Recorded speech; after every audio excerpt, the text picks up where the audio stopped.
கர்த்தருக்கு ஸ்தோத்திரம். தேவனுக்கு மகிமை உண்டாவதாக. ஆண்டவரும் இரட்சகருமான இயேசு கிறிஸ்துவின் நாமத்தில் உங்கள் யாவருக்கும் என் அன்பின் வாழ்த்துக்களை தெரிவித்துக் கொள்கிறேன். தேவனின் வார்த்தை வெளிப்படும் நேரம். தேவ செய்தியின் தலைப்பு ஜெபம் தோற்று போகாது. என் அன்பு சகோதரனே சகோதரியே, இந்த நாள்ல கூட பாருங்க, அநேக நேரங்கள்ல நிறைய பேர் பாருங்க என்கிட்ட வந்து சொல்லும் பொழுது ஜெபம் பண்ண நடக்கலன்னு சொல்லிட்டு சம்டைம்ஸ் என்ன பண்றாங்க, வேதனையோடு கூட ஒரு சில காரியங்கள் சொல்லி கொண்டிருக்கிறாங்க. பாருங்க, அது ரொம்ப எனக்கு வேதனையா இருக்கு. ஏன்னா நம்ம ஜெபிச்சோன்னு சொன்னா அந்த ஜெபத்துக்கு கண்டிப்பா ஒரு பதில் கிடைத்தே ஆகும். ஹல்லேலூயா. அன்பு தேவ பிள்ளைகளே, நம்முடைய வாழ்க்கையில ஜெபம் ரொம்ப முக்கியம். ஒவ்வொரு நாள் நம்ம என்ன பண்ணுமோ ஜெபிக்கக்கூடியவர்களா இருக்க வேண்டும். ஆகவேதான் 1 தெசலோனிக்கேயர் புஸ்தகம் 5ஆம் அதிகாரத்துல 17ஆம் வசனத்தை நம்ம வாசிக்கும் பொழுது அங்க ரொம்ப அழகா சொல்றாரு, இடைவிடாமல் ஜெபம் பண்ணுங்கள். ஹல்லேலூயா. அப்ப பாருங்க என்ன சொல்றாருன்னு சொன்னா, இடைவிடாமல் நம்ம என்ன செய்யணுமா, ஜெபிக்க வேண்டும் என்று சொல்லி நமக்கு அப்போஸ்தலனாகிய பவுல் கற்றுக் கொடுக்கிறார். அது மாத்திரமல்ல, சங்கீதங்களின் புஸ்தகம் 65:2 நீங்க வாசிப்பீங்கன்னு சொன்னா அவருக்கு ஒரு பெயர் இருக்கு. என்னன்னு சொன்னா, ஜெபத்தை கேட்கிறவரே. ஹல்லேலூயா. அவ பாருங்க, நம்முடைய தேவன் ஜெபத்தை கேட்கக்கூடியவர். அவர் சொல்றாரு, இடைவிடாமல் நம்ம என்ன பண்ணுவோம், ஜெபிக்க வேண்டும். ஜெபிச்சா கண்டிப்பா ஒரு பதில் கிடைக்கும். ஹல்லேலூயா. ஒரு விவசாயிக்கு நல்லா தெரியும், நான் விதைச்சேன்னா ஒரு நாள் என்ன பண்ணுவேன், பலனை பார்ப்பேன் என்று சொல்லி. அதை போலதான் ஜெபம் ஒரு விதை. அந்த விதையை நீங்கள் எப்பொழுதெல்லாம் விதைக்கிறீங்களோ கண்டிப்பா ஒரு நாள் நமக்கு பலன் கொடுத்தே தீரும். ஹல்லேலூயா. அன்பு தேவ பிள்ளைகளே, நான் ஜெபிக்கிறேன், எனக்கு நடக்கலன்னு சொல்லிட்டு இப்படியே அவிசுவாசமான வார்த்தைகளை பேசாதபடிக்கு ஜெபிச்சா கண்டிப்பா கர்த்தர் அற்புதங்களை செய்வார் என்ற அந்த நம்பிக்கை, விசுவாசம் நமக்குள்ளாக வேண்டும். பாருங்க, ஸ்காட்லாந்துல ஜான் நாக்ஸ்ன்னு சொல்லிட்டு ஒரு தேவ மனுஷன், அவர் தேவ சமூகத்துல பாருங்க, ஸ்காட்லாந்துல நிறைய ஜனங்கள் என்ன பண்றாங்க, பாவம் செய்து தேவனுக்கு விரோதமான காரியங்கள் செய்து போதை பழக்க வழக்கங்களுக்கு அடிமையாயிட்டு இப்படியாக அந்த காரியங்கள்லாம் பார்க்கும் பொழுது அவருக்குள்ளாக ஒரு உணர்வு உண்டாகி, நான் தேவ சமூகத்துல எப்படியாவது இந்த ஸ்காட்லாந்துல இருக்கிற ஜனங்களை தேவன் பக்கமாய் திருப்ப வேண்டும் என்று சொல்லி தேவ சமூகத்துல ஒவ்வொரு நாளும் போயிட்டு ஸ்காட்லாந்தை எனக்கு தாரும் என்று சொல்லி ஒவ்வொரு நாளும் ஜெபித்து கொண்டே இருப்பார். ஒன்று ஸ்காட்லாந்து எனக்கு கொடுங்க, அப்படி இல்லைன்னா என் ஜீவனை நீங்க என்ன பண்ணுங்க, எடுத்துக்கோங்கன்னு சொல்லிட்டு என்ன பண்றாருன்னா தேவ சமூகத்துல ஒவ்வொரு நாளும் ஜெபிக்கக்கூடியவராக இருந்து அவர் நிமித்தமாய் அந்த ஸ்காட்லாந்தை தேவன் ரட்சித்தார். ஹல்லேலூயா. அங்க இருக்கிற ஜனங்களை கர்த்தர் மீட்டெடுத்து கொண்டார். அன்பு தேவ பிள்ளைகளை, இன்றைக்கு நம்முடைய வாழ்க்கையில கூட பாருங்க, ஒரு தனி மனிதன் ஒரு தேசத்தையே ஒரு எழுப்புதலுள்ள ஒரு தேசமாய் மாற்றும்படிக்கு கிருபை தந்தார். அப்ப பாருங்க, ஜெபம் நம்முடைய வாழ்க்கையில பெரிய காரியங்களை செய்யக்கூடியதாய் காணப்படுகிறது. அப்ப அந்த ஸ்காட்லாந்தை ஆளுகை செய்கிறதான குயின் மேரி அவங்க சொல்றாங்க, நான் ஒரு பெரிய போர்படை வந்தாலே நான் என்ன பண்ண மாட்டேன், பயப்பட மாட்டேன். ஆனா அந்த ஜான் நாக்ஸுடைய அந்த ஜெபத்திற்கு நான் பயப்படுவேன் என்று சொல்லி. இப்ப பாருங்க, ஜெபிக்கிற ஒரு மனுஷனை பார்த்து அநேகர் பயப்பட ஆரம்பிப்பாங்க. இன்னைக்கு பாருங்க, பிசாசு நம்முடைய ஜெபத்துக்கு மாத்திரம்தான் பயப்படுவான். பாருங்க, நீங்க ஜெபிக்க ஆரம்பிச்சீங்கன்னு சொன்னாலே அவங்களுக்கு அங்க பயம் வந்துடும். ஆகவே தேவ பிள்ளைகளே, ஜெபம் நம்முடைய வாழ்க்கையில பெரிய காரியங்களை செய்யும். ஹல்லேலூயா. பாருங்க, மோகன் சி லாசரஸ் அவர் வந்து ஊழியத்தை துவங்கின நாட்கள்ல அவர் இருந்த இடம் பெரிய கிராமம். அந்த கிராமத்துல பாருங்க யாருமே இருக்க மாட்டாங்க. அந்த இடத்துல என்ன பண்றாரு, ஆலயத்தை கட்டுறாரு. அங்க அநேகர் சொல்றாங்க, இங்க போயிட்டு நீங்க ஆலயத்தை கட்டுறீங்களே, இங்க யாருமே வரமாட்டாங்களே அப்படின்னு சொன்ன இடத்துல ஜெபிச்சு ஜெபிச்சு ஜெபிச்சு இன்றைக்கு பாருங்க, அவர் எந்த இடத்துல ஆலயத்தை கட்டி வைத்திருக்கிறாரோ அந்த இடங்கள்ல ரயில்வே ஸ்டேஷன் கட்டும்படிக்கு அந்த இடத்துல பாருங்க எல்லாரும் வந்து நிற்கக்கூடிய ஒரு இடமாய் மாறியது. ஹல்லேலூயா. அப்ப பாருங்க, யாருமே வர மாட்டாங்க, யாருமே இங்க இருக்க மாட்டாங்கன்ற இடத்துல இன்றைக்கு அந்த இடம் ஒரு மெயினான இடமாய் மாறியது. ஹல்லேலூயா. காரணம் என்ன தெரியுங்களா? ஜெபம். ஹல்லேலூயா. ஒரு மனுஷன் ஜெபிப்பான் என்று சொன்னால் அந்த ஜெபத்துக்கு தேவன் ஒரு பலனை வைத்திருக்கிறார். அந்த ஜெபம் நம்முடைய வாழ்க்கையில ஒரு நாளும் தோல்வியை கொண்டு வராது. மாறாக அந்த ஜெபம் நம்முடைய வாழ்க்கையில ஒரு பெரிய ஜெயத்தை கொடுக்கக்கூடியதா இருக்கிறது. ஆகவே ஜெபிப்பதை குறித்து என்ன பண்ணாதீங்க, சோர்ந்து போகாதீங்க, ஜெபம் பண்ணிக்கொண்டே இருக்கணுமா. ஹல்லேலூயா. ஆகவேதான் லூக்காவின் புஸ்தகம் 18ஆம் அதிகாரத்தில் நீங்கள் வாசிப்பீங்கன்னு சொன்னா, சோர்ந்து போகாமல் எப்பொழுதும் ஜெபம் பண்ண வேண்டும். ஹல்லேலூயா. இப்ப பாருங்க, அநீதியுள்ள நியாயாதிபதி இடத்துல ஒரு விதவை வந்து என்ன பண்றாங்க, தொடர்ந்து வந்து என்ன பண்றாங்க, விண்ணப்பத்தை வைத்து அவர்களுடைய விண்ணப்பத்துக்கே அந்த மகன் மனம் இறங்கி அவனே ஒரு அற்புதத்தை செய்யக்கூடுமானால் நம்முடைய தேவன் நீதியுள்ளவராய் இருக்கிறார். தேவ பிள்ளைகளே, நாம ஜெபிக்கிற எல்லா ஜெபத்தையும் கர்த்தர் கேட்டுக்கொண்டிருக்கிறார். இன்றைக்கு நீங்க விதைச்சிருக்கிறீங்க, இந்த விதை ஒரு நாள் கண்டிப்பா முளைக்கும். அந்த நம்பிக்கை விசுவாசத்தோடு நீங்க என்ன பண்ணணும், காத்து கொண்டிருக்கணும். நான் விதைச்சிருக்கிறேன், என் விதை கண்டிப்பா பலன் கொடுக்கும். அது எப்படி தெரியுமா பலன் கொடுக்குமா? 30, 60, 100 நமக்கு பலன் கொடுக்கக்கூடியதாய் மாறும். தெய்வ பிள்ளைகளே, ஒரு மகள் பாருங்க, எனக்கு குழந்தை இல்லைன்னு சொல்லிட்டு என்ன பண்றாங்க, தொடர்ந்து ஜெபம் பண்ற, நடக்காத பட்சத்துல ஆமா நான் ஜெபிச்சேன், என்ன பிரயோஜனம், கர்த்தர் எனக்கு என்ன செஞ்சாருன்னு சொல்லிட்டு குறைவா பேசிக்கொண்டு முறுமுறுத்து கொண்டு இருக்கிறாங்க. இப்ப பாருங்க, அது கேட்கும் பொழுது வேதனையா இருந்து எத்தனை வார்த்தைகளை கேட்டிருக்காங்க, எத்தனை நம்பிக்கையான காரியங்கள் அந்த மகளுடைய வாழ்க்கையில், எத்தனை நன்மைகளை கர்த்தர் செய்திருக்கிறார். இதெல்லாம் செய்த தேவன் இதை எனக்கு செய்ய மாட்டாரா? நான் வீடு இல்லைன்னு சொல்லிட்டு கேட்டப்போ எனக்கு நல்ல ஒரு வீட்டை கட்டி கொடுத்தாரே, எனக்கு திருமணம் ஆகாத பட்சத்துல தேவன் ஒரு நல்ல மணமகனை கொடுத்து திருமண காரியங்களை வாய்க்க செய்தாரே, ஏன் இந்த பிள்ளை பாக்கியத்தை கர்த்தர் எனக்கு கொடுக்க மாட்டார்? அந்த நம்பிக்கை விசுவாசம் இல்லாமல் அந்த மகள் சோர்ந்து போயிட்டு என்ன பண்றாங்க, ஒரு சில வார்த்தைகளை பேசும் பொழுது வேதனையா இருந்தது. தேவ பிள்ளைகளே, ஜெபம் நம்முடைய வாழ்க்கையில ஒருபோதும் தோற்று போகாது. ஜெபிப்பதற்கே எனக்கு பிடிக்கலங்க, ஜெபம் பண்ணி என்னங்க பிரயோஜனம் இல்லைங்க. நீங்க ஜெபிச்சா கர்த்தர் நன்மைகளை செய்கிறவரா இருக்கிறார். ஹல்லேலூயா. நேற்று தினத்துல ஒரு தாயார் ஒரு சாட்சி சொன்னாங்க. என்னுடைய பேர பிள்ளை கீழே விழுந்துட்டான், கால் ஃப்ராக்சர் ஆயிடுச்சு. அதுக்கு ஹாஸ்பிட்டல்ல லேசர் ட்ரீட்மெண்ட் மூலமா ஒரு 25,000 ரூபாய் செலவாகும்னு சொல்லியிருந்தாங்க. நான் சொன்னேன், எப்பா நீ ஹாஸ்பிட்டலுக்கெல்லாம் போத்தாவில்ல, என் கிட்ட வா, நான் உனக்காக ஜெபம் பண்றேன், நான் உனக்கு என்ன பண்றேன், ஜெபம் பண்ணி ஏசப்பா கிட்ட ஒரு உதவி நான் பெற்றுக் கொடுக்குறேன் அப்படின்னு சொல்லிட்டு என்ன பண்றாங்க, கூப்பிட்டு வந்தாங்க. பாருங்க, அந்த மகள் என்ன பண்ணாங்க, ஜெபம் பண்ணி ஒரு தேங்காய் எண்ணெய் எடுத்து ஏசு ரத்தம் செய்யும் என்று சொல்லி அந்த கால் பகுதியில் தடை விட்டு வீட்டுக்கு அனுப்பி விட்டாங்க.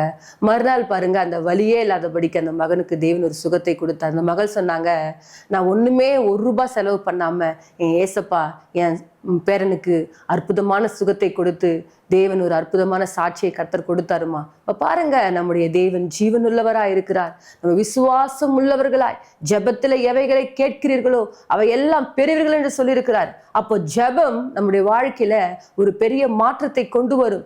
ஜெபிச்சா கண்டிப்பா நன்மை நடக்கும். ஹல்லேலூயா. அன்பு தேவ பிள்ளைகளே, ஜெபிப்பதற்கு நீங்க என்ன பண்ணக்கூடாது, சோர்ந்து போகக்கூடாது. ஆகவே ஒவ்வொரு நாள் நம்ம என்ன பண்ணுமா, ஜெபிக்கக்கூடியவர்களா இருக்க வேண்டும். ஹல்லேலூயா. இப்ப பாருங்க, அதை இடைவிடாமல் என்ன பண்ணுமா, ஜெபிக்கணும். இடைவிடாமல் தொடர்ந்து, அதாவது இடைவிடாமல்னா அதுக்கு 24 மணி நேரம் ஜெபிக்க முடியுமா? இல்லைங்க. நீங்க உட்காரும் போது, நிற்கும் பொழுது, படுக்கும் பொழுது, வேலைகளை செய்யும் பொழுது, நீங்க எந்த இடத்துல இருக்கிறீங்களோ உங்க பிரச்சனைகளை தேவனிடத்துல சொல்வதுதான் ஜெபம். அதை நீங்க என்ன பண்ணணும், இன்னையிலிருந்து நீங்க ஸ்டார்ட் பண்ணுங்க. ஒருவேளை தேவன் எனக்கு செய்யலன்னு சொல்லிட்டு, தேவனின் ஜெபத்தை கேட்கலன்னு சொல்லிட்டு முறுமுறுத்து கொண்டிருக்கீங்களா, அந்த முறுமுறுப்பெல்லாம் எடுத்து போட்டு, ஆண்டவரே நான் என்னை மன்னிச்சிருங்க, நான் தேவ சமூகத்துல ஜெபிக்கிறேன், இன்னைக்கு விதைச்சிருக்கிறேன். ஒரு விதை பாருங்க, ஒரு சம்டைம்ஸ் என்ன பண்ணோம், 3 மாசத்துல ஒரு சில விதைகள் முளைக்கும், ஒரு சில விதைகள் 6 மாசம், ஒரு சில விதைகள் 1 வருஷம் கூட ஆகும். இப்ப பாருங்க, அப்ப நம்ம காத்திருக்கக்கூடியவர்களா இருக்க வேண்டும். ஹல்லேலூயா. அன்றைக்கு பாருங்க, 1 நாளாகமம் புஸ்தகத்துல நீங்க 4ஆம் அதிகாரம் 9ஆம் வசனம் 10ஆம் வசனம் நீங்க வாசிப்பீங்கன்னு சொன்னா, அங்க யாபேசை பற்றி நாம் பார்க்கிறோம். யாபேஸ் பாருங்க, தன் தாய் என்ன பண்றாங்க, அவர் துக்கத்தோடு பெற்றெடுக்கிறாங்க. அதன் மத்தியில பாருங்க, துக்கத்தோடு பெற்றெடுத்துட்டாங்க, இனி எனக்கு யாரும் இல்லை, என்னை வாழ்வதற்கு தகுதி இல்லாதவன் என்ற ஒரு சூழ்நிலை இருக்கிற பட்சத்துல யாபேஸ் போயிட்டு தேவ சமூகத்துல நோக்கி பார்த்து, தேவரீர் என்னை ஆசீர்வதித்து என்னுடைய கரம் என் கூட இருந்து தீங்கினை துக்கப்படுத்தாதபடிக்கு என் எல்லை என்ன பண்ணுங்க, பெரிதாக்குங்கன்னு சொல்லிட்டு தேவனை நோக்கி ஒரு ஜெபம் பண்ணாரு பாருங்க. அவன் வேண்டிக் கொண்டதை எல்லாம் கர்த்தர் அவனுக்கு அருளி செய்தார். ஹல்லேலூயா. அன்பு தேவ பிள்ளைகளை, இன்றைக்கு கூட நீங்கள் எதை தேவனிடத்துல கேட்கிறீர்களோ அதை உங்களுக்காக கர்த்தர் செய்ய வல்லமையுள்ள தேவனா இருக்கிறார். ஆகவே சோர்ந்து போகாதீங்க. ஜெபம் ஒருபோதும் தோற்று போகாது. இந்த அடிக்கடி நான் சொல்லுவேன், மூளை சாதிக்காத என்ன பண்ணுமா, முழங்கால் சாதிக்கும். நம்முடைய முழங்காலுக்கு அப்படிப்பட்ட வல்லமை உண்டு. நீங்க ஒன்னும் இல்லைங்க, நீங்க முட்டி போட்டு ஜெபிக்க ஆரம்பிங்க, கர்த்தர் ஒரு பெரிய காரியத்தை செய்வார். ஹல்லேலூயா. இன்றையிலிருந்து ஒரு தீர்மானம் பண்ணிக்கொள்ளுங்க, எந்த சூழ்நிலை வந்தாலும் நான் ஜெபிப்பதை விடவே மாட்டேன். தொடர்ந்து நான் என்ன பண்ணுவேன், தேவ சமூகத்துல ஜெபித்து கொண்டே இருப்பேன். நான் ஆராதிக்கிற தேவன் ஜீவனுள்ளவரா இருக்கிறார், அவர் ஜெபத்தை கேட்கக்கூடியவரா இருக்கிறார். ஏன்னு சொன்னா, நம்முடைய தேவன் ஜெபத்திற்கு அப்படிப்பட்ட ஒரு வல்லமையை வைத்து காத்து கொண்டிருக்கிறார். நம்முடைய தேவன் பாருங்க, நமக்கு முன் உதாரணமா இருக்கிறார். ஏன்னு சொன்னா, அவர் ஒவ்வொரு நாளும் ஜெபிக்கக்கூடியவர். அவர் அதிகாலையில ஜெபித்தார், இரவு நேரங்கள்ல ஜெபித்தார், தனிமையில போய் ஜெபித்தார், வனாந்திரங்கள்ல போய் ஜெபித்தார். அப்ப பாருங்க, அவர் வாழ்நாள்ல அநேக இடங்கள்ல ஜெபிச்சாரு. இப்படிதான் எழுதப்பட்டிருக்கு. தேவ பிள்ளைகளே, நாம் ஆராதிக்கிற தேவன் நமக்கு ஜெபத்தை கற்றுக் கொடுத்திருக்கிறார். அந்த தெய்வத்துடைய வழிகளை நாம் நடக்கும் பொழுது அந்த ஜெபம் ஒருபோதும் தோற்று போகாததாய் நம்முடைய வாழ்க்கையில பலன் கொடுக்கக்கூடியதாய் மாறும். பாருங்க, யாபேஸ் துக்கத்தோடு தன் அம்மா என்ன பண்ணாங்க, பெற்றெடுத்தாங்க. ஆனாலும் அந்த துக்கத்தை தேவன் சந்தோஷமாய் மாற்றும்படிக்கு அவருடைய ஜெபம் ஜெபம் உதவி செய்தது. ஹல்லேலூயா. அந்த ஜெபத்தின் நிமித்தமாய் பாருங்க, அவர் ஆசீர்வாதம் உள்ள ஒரு மகனாய் மாறினார். அது மாத்திரமல்ல, 2 நாளாகமம் புஸ்தகம் 14ஆம் அதிகாரத்துல 11ஆம் வசனம் 12ஆம் வசனத்தை நாம் வாசிக்கும் பொழுது, ஆசா தன் தேவனாகிய கர்த்தரை நோக்கி கூப்பிட்டு, கர்த்தாவே, பலமுள்ளவனுக்காகிலும் பலனற்றவர்களுக்காகிலும் உதவி செய்கிறது உமக்கு லேசான காரியம். எங்கள் தேவனாகிய கர்த்தாவே, எங்களுக்கு துணை நில்லும். உம்மை சார்ந்து உம்முடைய நாமத்தில் ஏராளமான இந்த கூட்டத்திற்கு எதிராக வந்தோம். கர்த்தாவே, நீர் எங்கள் தேவன், மனுஷனுமை மேற்கொள்ள விடாதேயும் என்றான். அப்பொழுது கர்த்தர் அந்த எத்தியோப்பியரை ஆசாவுக்கு யூதாவுக்கு முன்பாக முறியடித்ததினால் எத்தியோப்பியர் ஓடி போனார்கள். ஹல்லேலூயா. இங்க பாருங்க, ஆசா ராஜாவுக்கு விரோதமாக எத்தியோப்பியர் என்ன பண்றாங்க? எத்தியோப்பியனாகிய சேரா, அதாவது 10 லட்சம் பேரை கூட்டு என்ன பண்றான்? வந்து எதிர்த்து நிற்கிறான். அவ பாருங்க, ஆசா ஒரு பெரிய ராஜா, அவருக்கு நிறைய படைபலம் எல்லாம் இருக்கு, எல்லா விதமான வல்லமையும் அவருக்குள்ளாக எதிர்த்து நிற்கக்கூடிய எல்லா வல்லமை இருந்தாலும் அவர் தேவ சமூகத்துல போயிட்டு என்ன பண்றாருன்னா ஜெபிக்கிறார். ஆண்டவர் நோக்கி பார்த்து என்ன சொல்றாருன்னா, பலமுள்ளவனுக்காகிலும் பலனற்றவர்களுக்காகிலும் உதவி செய்கிறது உமக்கு லேசான காரியம் என்று சொல்லி தன் தேவனாகிய கர்த்தரை நோக்கி என்ன பண்றாராம்? ஜெபிக்க கூடியவரா இருந்தார். இன்றைக்கு நிறைய பேர் பாருங்க, எனக்கு எல்லா பலனும் இருக்குங்க, எனக்கு எல்லாமே, எனக்கு ஆள் பலம் இருக்கு, பண பலம் இருக்கு, எனக்கு எல்லாமே இருக்கு, நான் ஏன் கர்த்தரை நோக்கி பார்க்கணும்? இல்லைங்க, உங்களுக்கு எது இருந்தாலும் இல்லாமல் போனாலும் நீங்கள் தேவனை நோக்கி பார்க்கக்கூடியவரா இருக்க வேண்டும். ஹல்லேலூயா. 10 லட்சம் பேர் எதிர்த்து வராங்க. இந்த ஆசா தேவ சமூகத்துல போய் ஜெபிச்சு அந்த எத்தியோப்பியனாகிய சேரா அந்த 10 லட்சம் படைகளோடு கூட என்ன பண்றாங்க? முறிந்து ஓடினார்களாம். ஹல்லேலூயா. அப்ப இந்த காரியம் நடந்ததற்கு காரணம் என்ன தெரியுங்களா? அவர்கள் தேவனை நோக்கி ஜெபித்தார்கள். ஹல்லேலூயா. அப்போ ஜெபம் நம்முடைய வாழ்க்கையில ஒரு நாளும் தோல்வியை கொண்டு வராது. ஜெபம் நம்முடைய வாழ்க்கையில வெற்றியை மாத்திரம்தான் கொடுக்கும். ஹல்லேலூயா. தேவ பிள்ளைகளே, ஒரே ஒரு மனுஷன் நின்று ஒரு ஸ்காட்லாந்தை தேவன் பக்கமாய் திருப்புவார் என்று சொன்னால், ஒரு தேசத்தையே தேவன் பக்கமாய் திருப்புவார் என்று சொன்னால், நம்முடைய ஜெபம் அப்படிப்பட்ட அற்புதங்களை செய்யக்கூடியது. ஹல்லேலூயா. விசுவாசத்தோடு ஜெபம் பண்ணுங்க. என் நாமத்தினால நீங்கள் எதை கேட்டாலும் அதை நான் உங்களுக்கு தருவேன் என்று சொல்லியிருக்கிறார். அவருடைய நாமத்தினால நீங்க கேளுங்க, அவர் நிச்சயமாய் உங்களுக்கு அற்புதங்களை செய்கிறவரா இருக்கிறார். தேவ பிள்ளைகளை, எந்த காரியத்தை குறித்தாகலும் நீங்க அவிசுவாசம் இல்லாம, நீங்க சந்தேகப்படாம விசுவாசத்தோடு கூட கேட்பீங்கன்னு சொன்னா அவர் நிச்சயமாய் உங்களுக்கு பதில் கொடுக்கக்கூடியவரா இருக்கிறார். ஜெபம் நம்முடைய வாழ்க்கையில பெரிய தாக்கத்தை உண்டு பண்ணும். நீங்க ஜெபிச்சா எந்த காரியமா இருந்தாலும் அதை நடக்கும். மரித்தவர்களே கூட என்ன பண்ணுவாங்க? உயிரோடு கூட எழும்புவாங்க. ஹல்லேலூயா. தேவனுக்கு இதெல்லாம் லேசான காரியம், அற்ப காரியம். உங்க வாழ்க்கையில காணப்படுகிற பிரச்சனைகள், போராட்டங்களை மாற்றுவது அவருக்கு அற்ப காரியம். அவர் நீங்க கேட்கிறீங்களா, என்னை நோக்கி பாக்குறீங்களா தான் ஆண்டவர் பாக்குறாரு. ஆண்டவர் சொல்றாரு, ஆபத்து காலத்துல என்னை நோக்கி கூப்பிடுன்னு சொல்றாரு. அப்ப பாருங்க, உனக்கு ஒரு பிரச்சனை வரும்போது என்னை நோக்கி கூப்பிடு, நான் உனக்கு உதவி செய்யறேன். ஹல்லேலூயா. இப்ப பாருங்க தேவ பிள்ளைகளை, உங்க வாழ்க்கையில என்ன விதமான காரியங்கள், என்ன விதமான தேவைகள், என்ன விதமான பிரச்சனைகள் இருந்தாலும் நீங்கள் தேவ சமூகத்தை நோக்கி பார்ப்பீர்கள் என்று சொன்னால், ஆசா பாருங்க, தன் தேவனாகிய கர்த்தரை நோக்கி கூப்பிட்டு பலமுள்ளவனுக்காகிலும் பலனற்றவர்களுக்காகிலும் உதவி செய்வதற்கு லேசான காரியம் என்று சொல்லி தன் வாழ்க்கையில ஒரு பெரிய ஜெயத்தை பெற்றுக்கொண்டார். ஹல்லேலூயா. தேவ பிள்ளைகளை, இன்றைக்கு நீங்கள் கூட என்ன பண்ணோம்? ஜெபித்து சக்சஸ் உள்ள ஒரு வாழ்க்கை வாழ பிரயாசப்படுங்கள். ஒன்றுமில்லாத யாபேஸ் இன்றைக்கு ஆசீர்வதிக்கப்பட்டதுக்கு காரணம் என்ன தெரியுமா? அவர் தேவனை நோக்கி ஜெபித்தார். ஹல்லேலூயா. அன்றைக்கு யோசபாத் ராஜாவுக்கு விரோதமாக 3 நாட்டு படையினர் வராங்க, உபவாசம் போட்டு ஜெபம் பண்ணாங்க. கர்த்தர் பாருங்க, 3 நாட்டு படையினரும் ஒருவருக்கு விரோதமாய் ஒருவர் வெட்டுண்டு மரித்து போகும்படிக்கு கர்த்தர் செய்தார். காரணம் என்ன தெரியுங்களா? ஜெபம். ஹல்லேலூயா. எலியா ஒரே ஒரு தனி மனிதன் தான். அந்த ஒரு தனி மனிதன் போயிட்டு 850 பாகால் தீர்க்கதரிசிகளுக்கு முன்பாக என்ன பண்றாரு? சவால் விட்டு நின்று அவர்களை ஜெயிக்கும்படிக்கு கர்த்தர் கிருபை தந்தார். ஹல்லேலூயா.